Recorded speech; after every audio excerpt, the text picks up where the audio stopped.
माजी आमदार जे.पी. गावित यांच्या नेतृत्वाखाली जिल्ह्यातील हजारो आंदोलक जे आहेत ते नाशिकच्या जिल्हाधिकारी कार्यालयावरती मोर्चा घेऊन आले असून जोपर्यंत मागण्या पूर्ण होत नाहीत तोपर्यंत जिल्हाधिकारी कार्यालयासमोर आंदोलन करत राहू अशी भूमिका या आंदोलकांनी घेतली आहे। दरम्यान आंदोलकांनी आपल्या घरून जवळपास 15 दिवसांचा शिधा देखील आणलेला असून जेवणाची व्यवस्था देखील आंदोलकांकडून येथेच करण्यात येते। याचाच आढावा घेतला आमचे प्रतिनिधी पवन येवले यांनी।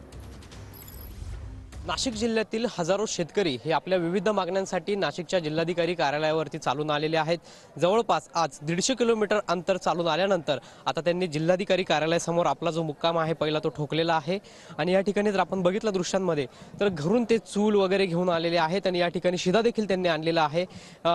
कोणी कांदे कापतंय तर कोणी बटाटे कापतंय।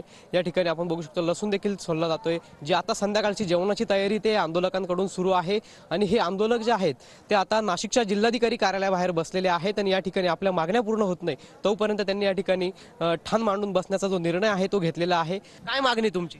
आमची मागणी आमच्या ज्या मागण्या शेतकरीला जे अतिक्रम काढलेले तो पूर्ण झालं पाहिजे।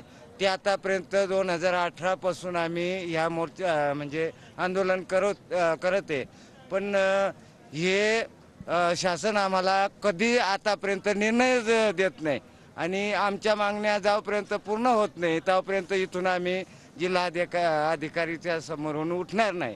कॅमेरा पर्सन आकाश येवलेसह पवन येवले, TV9 मराठी, नाशिक।